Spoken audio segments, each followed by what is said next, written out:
কিন্তু দ্বীনি বিষয়ে তাদের পক্ষ অবলম্বন করা যাবে না, দ্বীনি বিষয়ে নিজেদের দ্বীনের পক্ষে থাকতে হবে।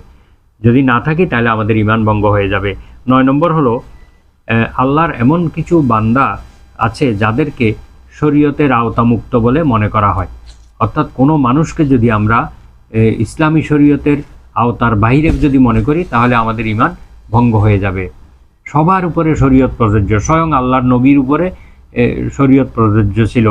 আল্লাহর রসুল নিজে ইবাদত করতে করতে নামাজ পড়তে পড়তে তার পা ফুলে যেতেন, কিন্তু তিনি তবুও ইবাদত কখনো বন্ধ করেননি। অসুস্থ অবস্থায় 2 জন সাহাবীর কাঁধে ভর দিয়ে তিনি মসজিদে সালাত আদায় করতে গিয়েছেন। অথচ আমরা কিছু কিছু মানুষকে আল্লাহর শরীয়তের বাইরে মনে করি, অর্থাৎ শরীয়ত তার উপর থেকে উঠে গেছে এরকম মনে করি। এইরকম যদি মনে করা হয় তাহলে সে তার ঈমান হারিয়ে ফেলবে, কুফরি, তার এটা কুফরি হয়ে যাবে, ঈমান ভঙ্গ হয়ে যাবে।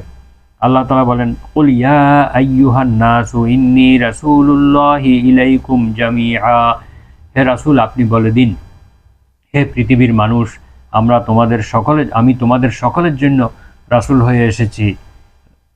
আল্লাযী লাহু মুলকুস সামাওয়াতি ওয়াল আরদ, সেই আল্লাহর পক্ষ থেকে যার মালিকানায় রয়েছে আকাশসমূহ এবং পৃথিবী। লা ইলাহা ইল্লা হুয়া ইউহয়ী ওয়া ইউমীত, যিনি ছাড়া প্রকৃত কোনো উপাস্য নেই এবং তিনি জীবন দান করেন, মৃত্যু দান করেন। ফাআমিনু বিল্লাহি ওয়া রাসূলিহিন নাবিয়্যিল উম্মিয়্যিল্লাযী ইউমিনু বিল্লাহি ওয়া কালিমাতিহি ওয়াত্তাবিউহু লাআল্লাকুম তাহতাদুন।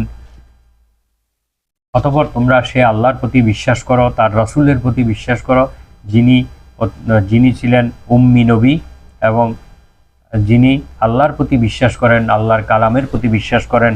সুতরাং তারই অনুসরণ করো যাতে তোমরা হেদায়েত প্রাপ্ত হও, সৎপথ প্রাপ্ত হও।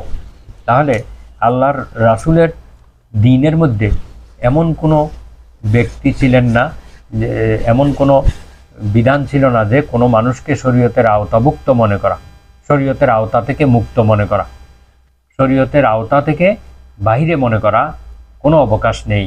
আল্লাহ রাসূল কখনো এরকম কাউকে ঘোষণা দেননি এবং তিনি নিজেও আগে সব কিছু পালন করতেন, তারপরে অন্যদেরকে নির্দেশ দিতেন। নিজেও তিনি শরীয়তের আওতার বাইরে ছিলেন না।